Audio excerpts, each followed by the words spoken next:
만나다는 주제로 함께 말씀을 나눌까 합니다.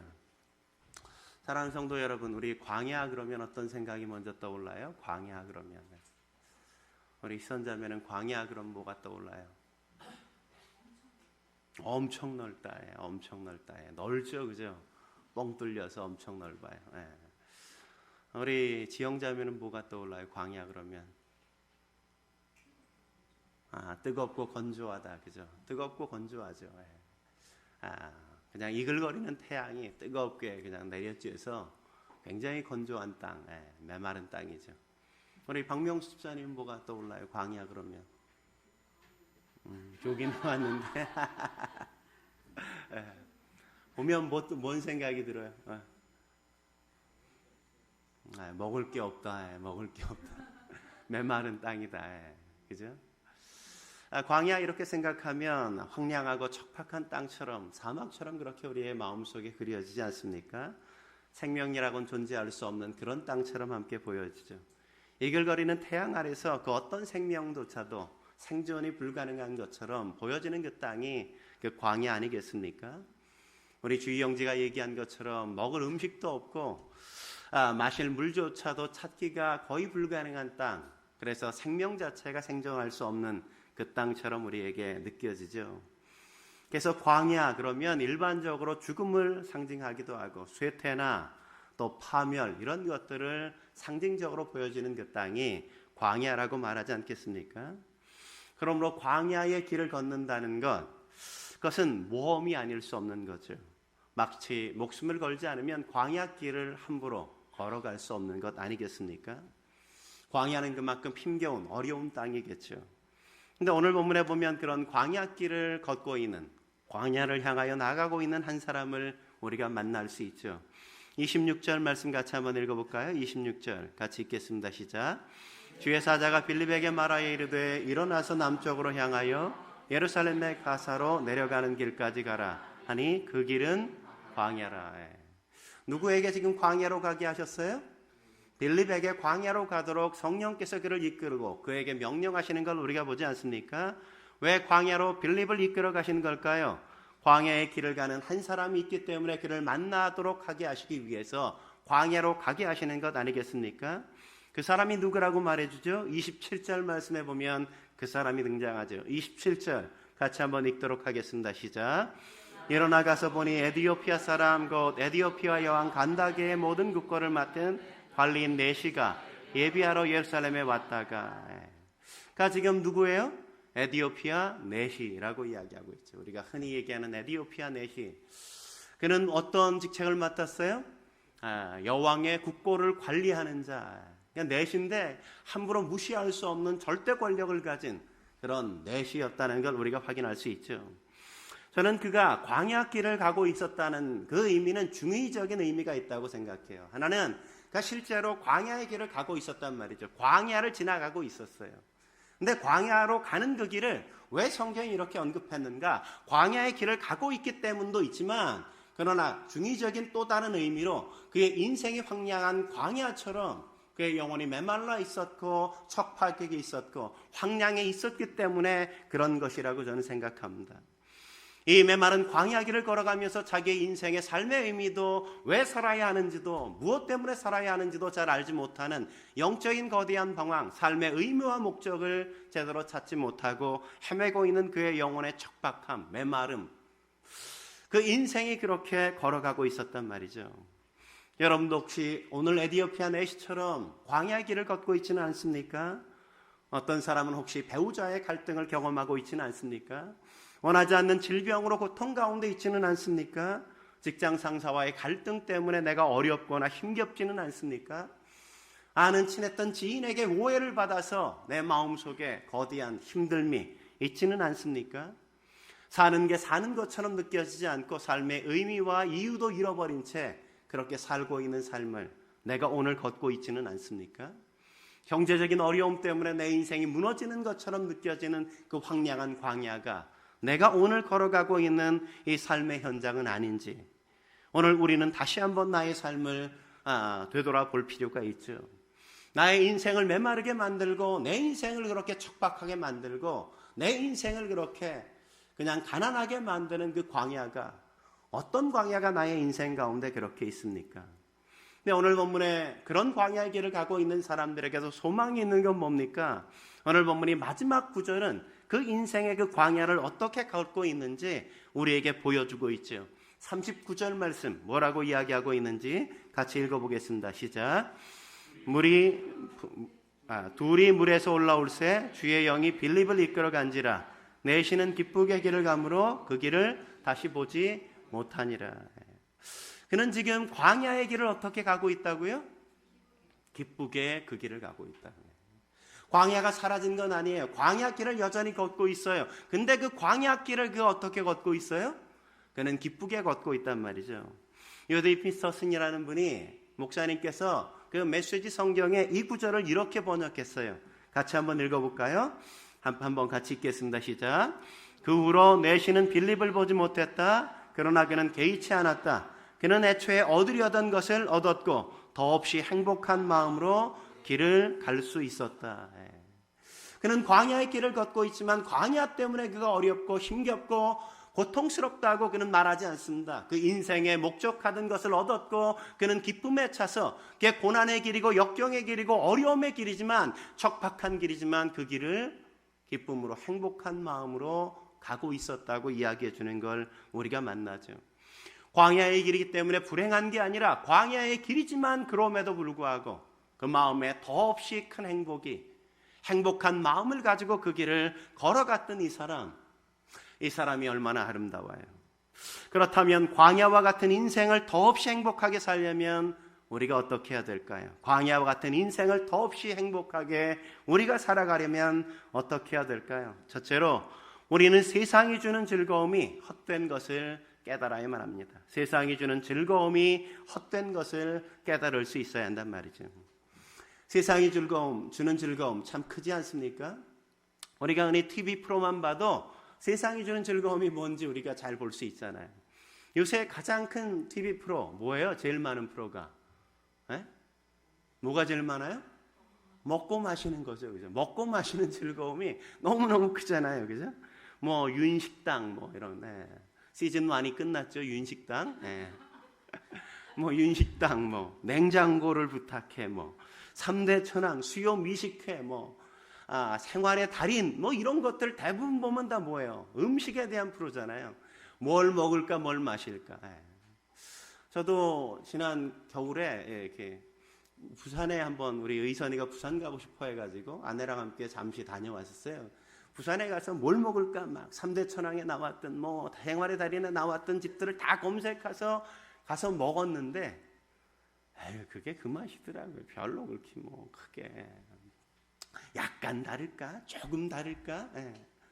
근데 그 맛을 보려고 그렇게 사람들이 줄을 서고 기다리고 그렇게 찾아가고 뭘 먹느냐에 그렇게 관심이 있고 그 먹는 것에서 그래서 베들레헴을 넓혀가는 이 사회 거기서 즐거움을 찾지 않습니까? 노는 즐거움이 얼마나 커요? TV 프로 가운데 여전히 노는 프로그램 얼마나 많습니까? 뭐 1박 2일 런닝맨 뭐 무한도전 뭐 이런 거 해피투게더 뭐 이런 것들 다 노는 예능 프로그램을 보면 얼마나 그냥 노는데 그렇게 매여 있어요. 얼마나 유치하게 노는지 유치하게 놀면 놀수록 더 재미있어 그죠? 유치한 그것들을 바라보면서 그렇게 즐기는 걸 우리가 보지 않습니까? 그뿐만이 아니라 우리 자매님들이 좋아하는 건 뭐예요? 쇼핑 그죠? TV 홈쇼핑 그죠?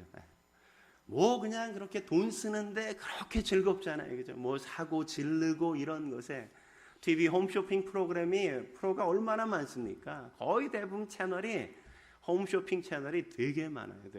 너무너무 많잖아요. 세상들이 갖고 있는 즐거움, 그 즐거움 되게 크죠. 먹는 즐거움, 노는 즐거움, 뭐 사고 지르는 즐거움 그런 것들이 대부분 우리가 푹 빠져서 살아가면서도 우리가 그냥 잘 몰라요. 옥스퍼드의 석학이었던 C.S. 루이스 교수님이 영광의 무게라는 책에서 그런 세상의 즐거움을 향유하고 살아가는 세대를 가르쳐서 그분이 이렇게 이야기했단 말이죠. 같이 한번 읽어볼까요? 우리 같이 한번 여러분들이 천천히 한번 같이 읽어보도록 하겠습니다. 시작. 우리는 냉담한 피조물이라서 무한한 기쁨을 받았는데도 빈민가에서 진흙놀이를 하고 싶어 할 뿐 바다에서 휴가를 보내는 것이 어떤 것인지 상상할 수조차 없는 무식한 아이들처럼 술과 섹스와 야망에 팔려 시간을 낭비한다. 우리는 너무 쉽게 즐거워한다. 너무 쉽게 즐거워한다. 이 마지막 단어가 굉장히 중요하단 말이죠. 너무 쉽게 우리가 즐거워한다. 루이스 교수님은 인간이 가장 큰 즐거움을 누릴 수 없게 만드는 게 뭐라고 이야기하는 겁니까? 세상에 더럽고 유치한 쾌락에 너무 쉽게 우리가 즐거워하고 그 안에 푹 젖어서 진정한 즐거움과 진정한 기쁨을 찾아서 그들이 나아갈 수 없다는 거죠.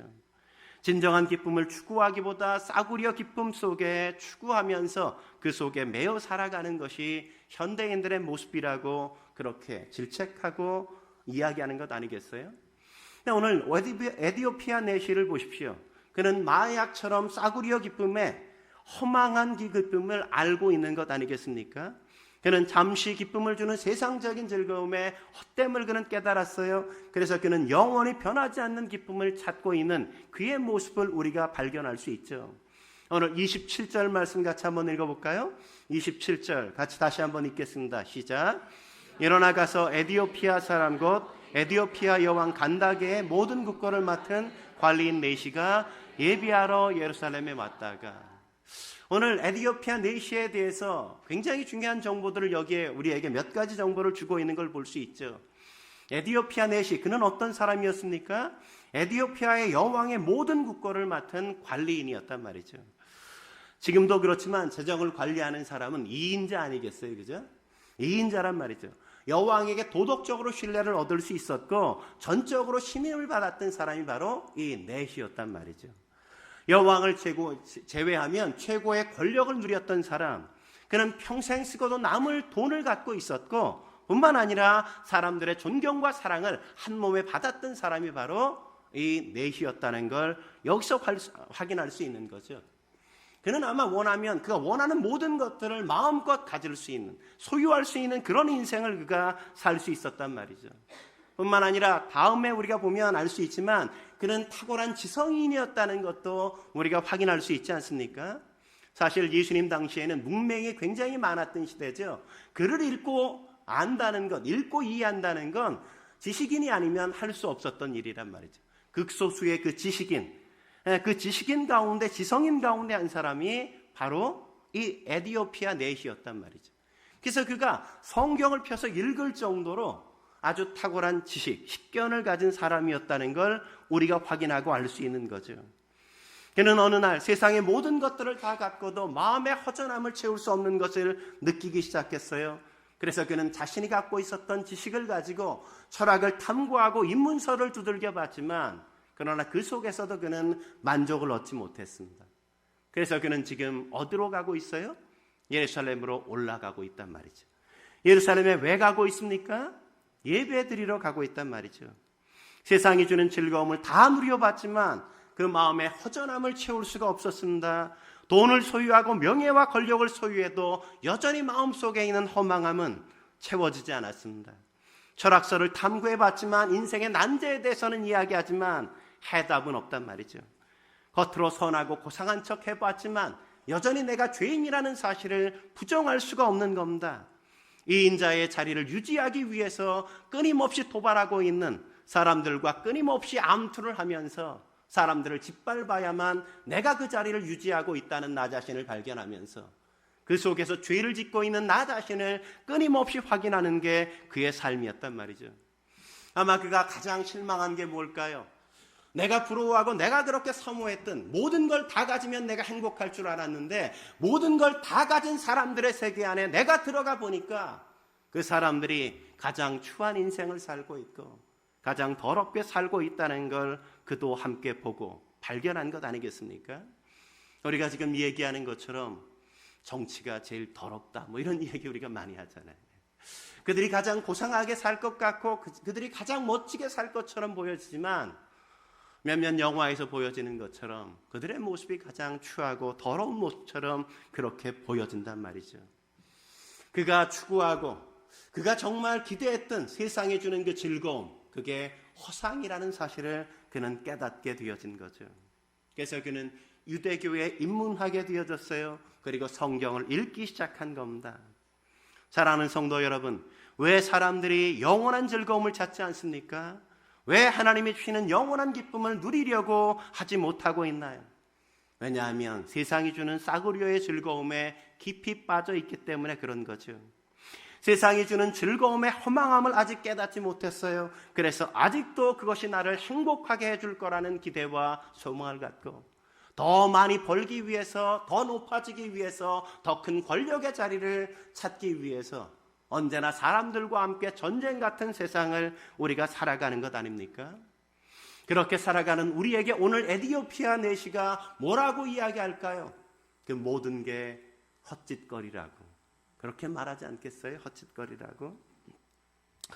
솔로몬 왕도 우리에게 그렇게 이야기해 주죠. 그는 세상이 가진 모든 부를 다 가져봤어요. 세상의 권력의 최고의 정점까지 올라가 봤습니다.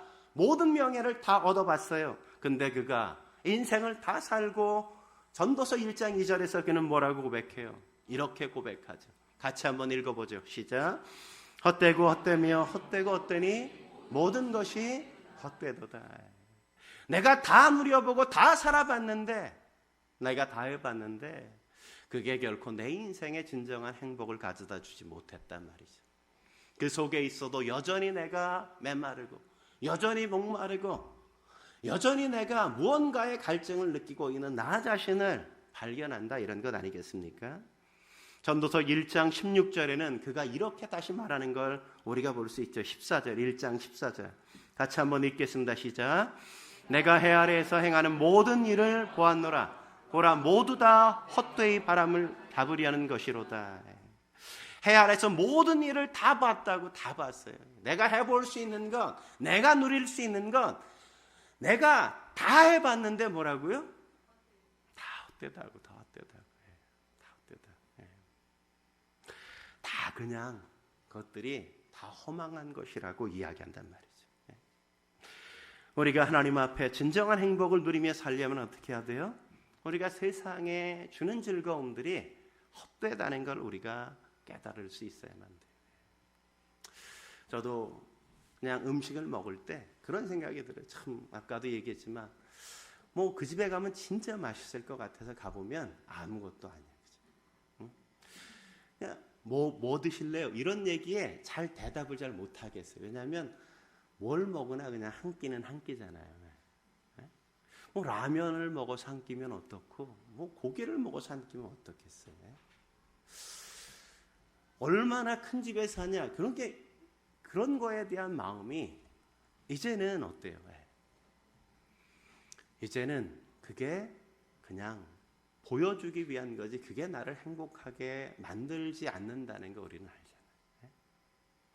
우리가 뭘 얼마나 더 지르느냐, 그런 것들이 우리의 인생에 진정한 행복을 가져다 주지 않는다는 걸 우리가 확인하고 알아야 우리가 진정한 행복을 함께 누리고 살아가죠. 좋은 것과 나쁜 것, 물론 좋은 건 좋고 나쁜 건 좀 나쁘죠.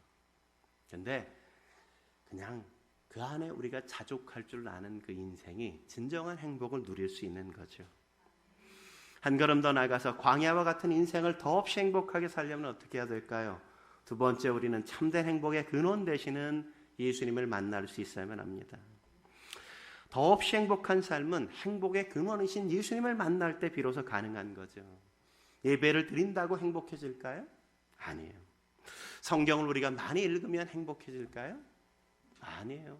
여러분들이 성경에 일독하려고 여러분이 열심히 성경을 읽는데 성경 열심히 읽으면 정말 행복해지나? 아니에요. 진정한 행복은 예수님을 만나야 행복할 수 있어요. 예배를 드리면서 그분을 만나야 되고 성경을 읽으면서 그분을 만나고 그분의 음성을 들어야 우리가 진정으로 행복한 것이지, 성경을 그냥 읽는다고 예배 자리에 와서 앉아 있다고 우리가 행복한 거는 결코 아니란 말이죠. 오늘 에디오피아 내시를 보십시오. 그도 성경을 읽고 있지 않습니까? 성경을 읽고 있었음에도 불구하고 그는 행복하지가 않았어요.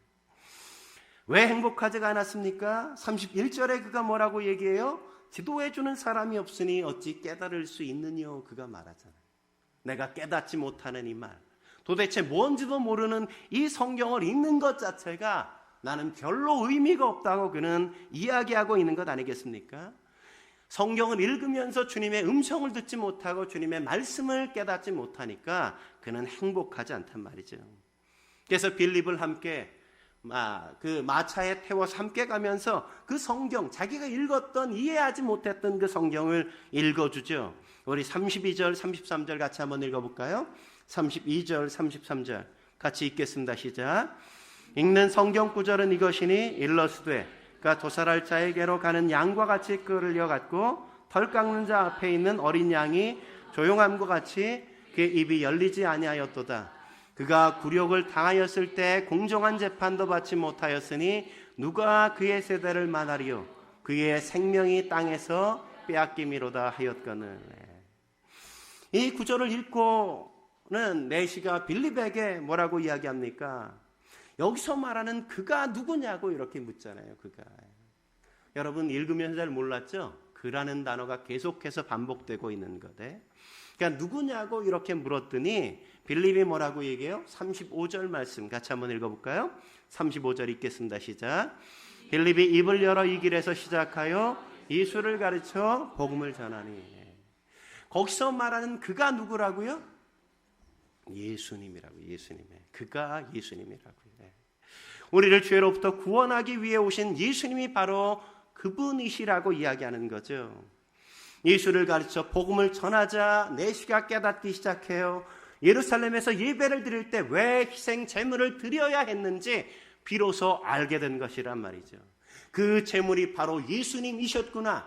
우리가 희생 제물로 드렸던 그 희생 제물이 가르치는 게 바로 우리를 위해서 자기의 목숨을 내어주셨던 예수님이었다는 사실을 비로소 깨닫기 시작하고 이해하기 시작했단 말이죠. 예수님이 우리를 위해서, 우리를 구원하시기 위해서 희생제물로 도살할 양처럼 그렇게 도살당하셨다는 사실을 깨닫게 되었습니다. 예수님이 우리를 위해서 기꺼이 굴욕을 당하시고 예수님이 우리를 살리시기 위해서 기꺼이 생명을 버리셨다는 사실을 그는 비로소 깨달았단 말이죠. 이 사실을 깨닫고 그는 예수님을 믿었습니다. 그래서 예수님을 영접했어요. 그리고 물이 있다는 사실을 알고 그는 물가로 내려가서 침례받기를 그는 자청하는 걸 우리가 볼 수 있지 않습니까? 그는 비로소 모든 근심과 걱정들이 다 사라지고 그 광야의 한복판 속에 여전히 놓여 있었지만 그는 행복하게, 그는 주님과 함께 살아가는 그 인생을 시작한 거죠.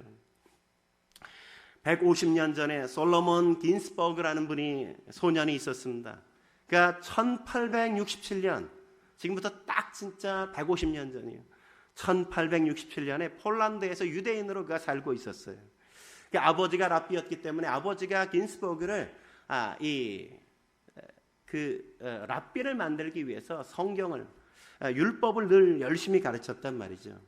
그러니까 16살 되었을 때인데 초막절 행사를 준비하다가 이 구약 성경을 들고 이렇게 어느 날 폈는데 보니까 이사야서 52장 53장이었어요. 읽는데 보니까 오늘 우리가 보았던 내시가 읽었던 그 성경 구절이 그대로 있는 거예요. 아버지한테 궁금해서 물었어요. 읽어보니까 그가 계속 나오거든요. 여기서 말하는 그가 도대체 누구입니까? 아빠, 여기서 나오는 그가 누구예요? 이렇게 물었더니 아빠가 대답을 안 하는 거예요. 아빠한테 다시금 물었어요. 아빠, 여기에 나오는 그가 누구예요? 아빠가 그냥 얼굴이 붉어해지더니 성경을 탁 접더니 그냥 뺏어가요. 그러더니 기셔야되기로 한데 아들을 딱 때리는 거예요. 깜짝 놀랐어요. 한 대 맞고. 아빠한테 뭐 내가 잘못 물었나. 그래서 더 이상 물을 수가 없었어요. 물을 수가. 그렇게 시간이 흘러가서 청년이 되었으니까 그러니까 런던에 와서 생활하고 일하고 있는데 어느 날 길을 지나가는데 한 유대인이 자기에게 말을 걸어요. 오늘 제가 예배를 드리는데 어디에서 예배를 드리는데 그 예배에 좀 꼭 오실 수 있으세요? 제가 거기서 이사야서 53장을 설교하려고 그러는데 와서 당신이 꼭 들었으면 좋겠다고 그러는 거예요.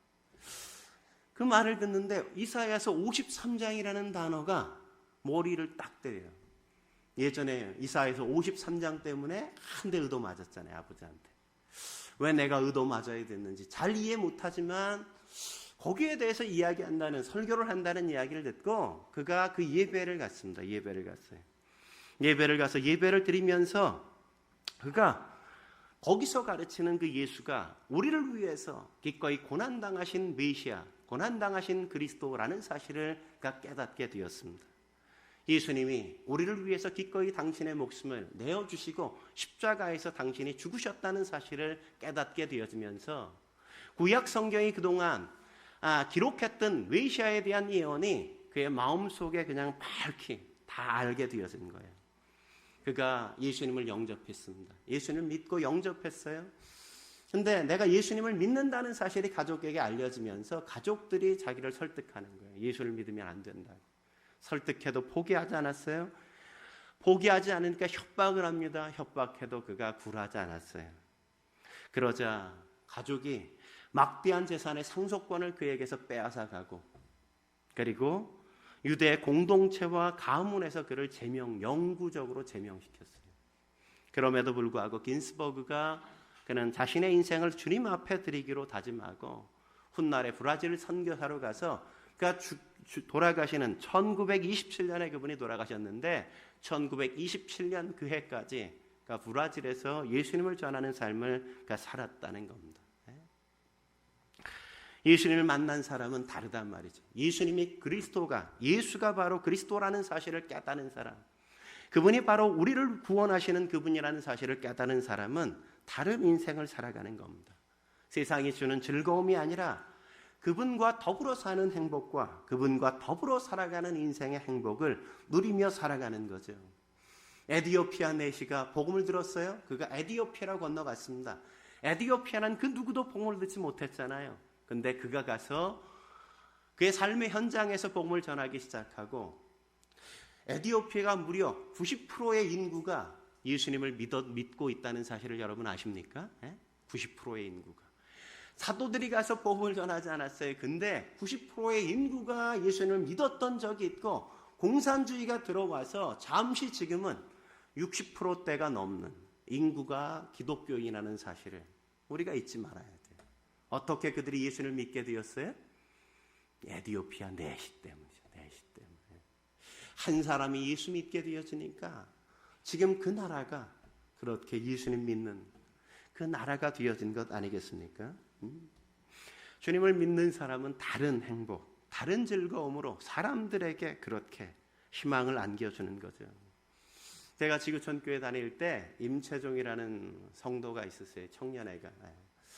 아마 7사 또래였던 거로 제가 기억하는데 제가 지구촌교회 가는 그해 걔도 지구촌교회 왔어요. 제가 그 전에 12월 달에 갔으면 걔는 아마 4월 달에 제가 온 거로 제가 기억하는데 임채종 형제가 결혼해서 지구촌 안에서 자매 만나서 같이 자매랑 같이 교제하면서 결혼해서 아이를 낳고 잘 살았는데 큰아들이 성경이라는 아이들이에요. 아들이 불치병을 앓았어요. 뭐 병원을 마치 밥 먹듯이 드나들었어요. 밥 먹듯이. 뭐 죽음의 고비를 끊임없이 그냥 왔다 갔다 그렇게 하는 적이 너무너무 많았습니다. 아이가 아플 때마다 제가 아는 지인에게 페북에 늘 기도 부탁을 하고 성경의 상태에 대해서 알리고 늘 그랬어요. 한 번은 그냥 사경을 헤매는 아이를 데리고 입원했다가 퇴원하고 나서 그가 선교를 함께 가게 되어졌습니다. 퇴원하고 네팔로 선교를 떠났는데 네팔 선교 일정 가운데 인도 선교사님이 운영하시는 학교에 함께 가게 되었어요. 학교에 방문해 보니까 인도 선교사님이 열심히 사역하시는 그 사역이 잘 듣고 나서 나중에 선교사님이 이 선교 팀원들에게 그런 얘기를 하는 거예요. 우리 아이들이요, 교실이 없어요. 교실이 없어서 마당에서 공부해야 돼요. 여러분이 할 수 있으면 우리 아이들에게 좀 교실을 줘줬으면 좋겠어요.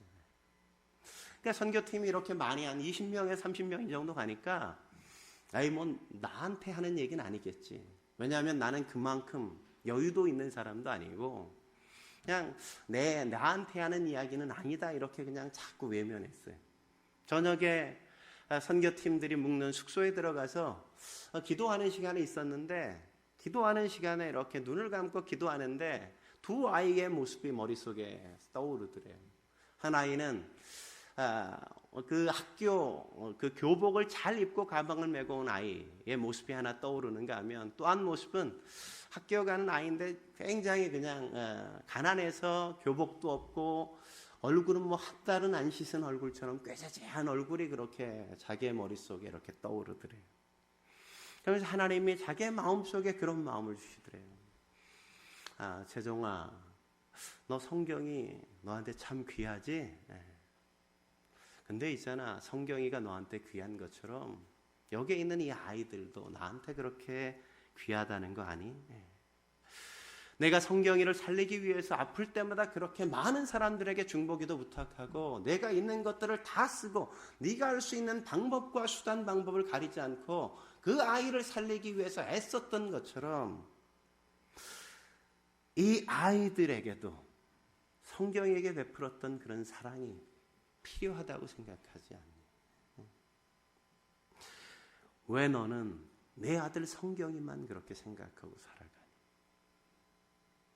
하나님께서 그 밤에 기도하는데 막 그런 마음을 불어넣으시는데 그냥 그 자리에서 그렇게 통곡했다는 거야. 하나님 앞에 기도하면서, 하나님, 이거 하나님이 주신 마음인가요? 제가 정말 해야 됩니까? 제가 사업가잖아요. 근데 전 그만큼 할 만한 능력은 없어요. 그렇게 막 기도하면서 하나님 앞에 그랬는데 하나님께서 돌아오고도 그 마음을 이렇게 계속해서 마음에 갖게, 잊혀지지 않게 하는 거예요. 그래서 우연히 그냥 페북에, 성경이를 위해서 늘 페북에 기도 부탁을 했으니까 그 페북에 그 이야기를 마음에 부담 있는 그대로 적었다는 거예요. 하나님이 우리 성경이 귀한 것과 같이 네팔에 있는 학교가 없는, 교실이 없는 채 공부하고 있는 그 아이들에게 학교 지어주라는 그런 마음을 자꾸 주신다. 정말 내가 성경이처럼 그 아이들을 사랑하지 못했다. 근데 하나님께서 정말 주셔서 이 일을 해야 될 것 같은데 같이 하고 싶은 사람 있으면 저한테 연락 달라. 학교 짓는데 2,700만 원이 든다 그러더라. 그렇게 올렸어요. 올렸는데 우연찮게 정말 한 장로님이, 알고 있는 장로님이 연락이 와서 그럼 같이 하지 뭐 이러시더래. 그래서 학교를 지어주기 시작했어요. 근데 모금을 시작하면서 한 1년 모금하고 나서 1년 동안 지어주면 되겠지 이렇게 계획했는데, 모금이 그 장로님부터 시작해서 모금이 이루어지기 시작하는데 5개월 만에 2,700만 원이 채워진 거예요. 건물 짓는데 3개월 안에 다 건물이 끝난 거예요. 그래서 네팔의 첫 번째 학교를 세우고 그냥 한 번 하면 1회로 끝낼 거라고 끝내겠다고 생각했는데, 어느 날 2010년도에 자기가 버킷리스트라는 영화를 보고 버킷리스트를 작성한 걸 어느 날 딱 펼쳤는데 거기 보니까 두 번째 칸에 내가 학교를 100개를 짓겠다 이렇게 버킷리스트로 적어놓은 두 번째 칸에 그게 눈에 확 들어오더래요. 내가 언제 이런 걸 했나. 그래서 이걸 어떻게 해야 되나, 한 번으로 끝내려고 그랬는데, 그래서 또다시 그것을 페북에 올렸대요.